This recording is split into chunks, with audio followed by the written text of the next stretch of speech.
When it comes to the weight classes, so this caused a little bit of confusion if people aren't familiar with one championship. So as a way of avoiding the whole weight cutting culture in mixed martial arts, as you know, someone who's fighting at lightweight in a say Bellator or the UFC or one of the other major organizations, they'll be fighting at lightweight, but they'll cut to lightweight the day before, step on the scales at 155 pounds, and then they'll be rehydrated by the time the fight occurs, and then they'll be anywhere 15, 20 pounds heavier than their actual weight class. There's a lot of risk in this, there's a lot of danger in this, but given the fact that that's kind of the culture in the sport, and it's there's nothing to deter it, then it does continue. Whereas one have taken a different approach, which I think in the long run it's going to take some adjustment for some people, but in the long run I think it's going to work out much better, given the fact that the fighters are not having to cut weight to get on the scales. So the way it works, my understanding is that when the fighters arrive during fight week, their weight is tested, and they're tested every day. They're also hydration tested, urine tests, to make sure that they're within their weight class all the way through fight week. So if you're a lightweight fighter, say Eddie Alvarez, for example, came over from the lightweight division where he was weighing 155. He moves over to one championship where now he's still fighting at lightweight, but his weight limit is 170. So all of the weight classes, the traditional weight classes as you know them, have shifted up a weight class in order to take away the need for a weight cut. The weight classes are still called the same. So for example, lightweight is at 170 instead of 155. And the other interesting difference is heavyweight starts at 225 instead of 205 to make room for the light heavyweight division.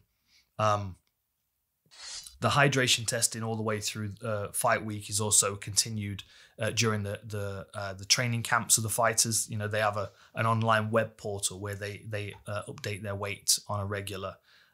So they are tracked and monitored. Nobody's jumping up and down weights at short notice or anything like that.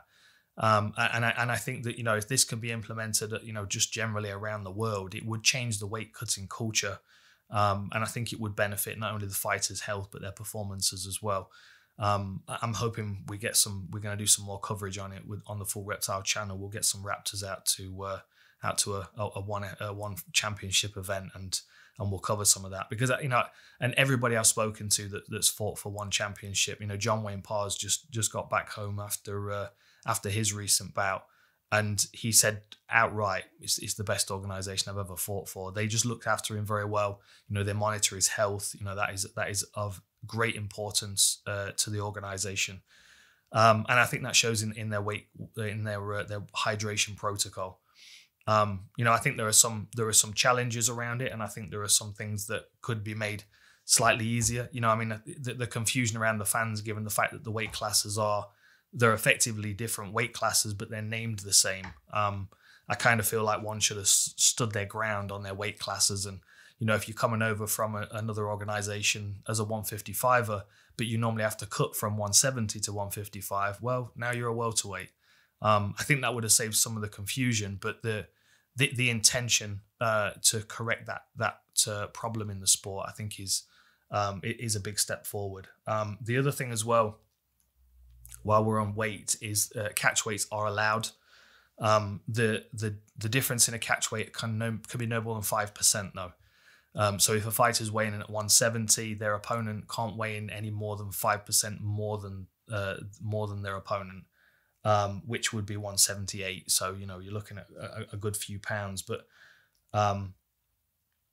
yeah, I still think one championship are very much finding their feet, and I think what they've got is a few real standout stars that are able to transition from one weight class to another, and that also does confuse things a little bit. Guys that are go and grab a couple of belts and are trying to defend them both at the same time. It's a huge challenge for everyone to keep up with. Okay, what else am I getting onto?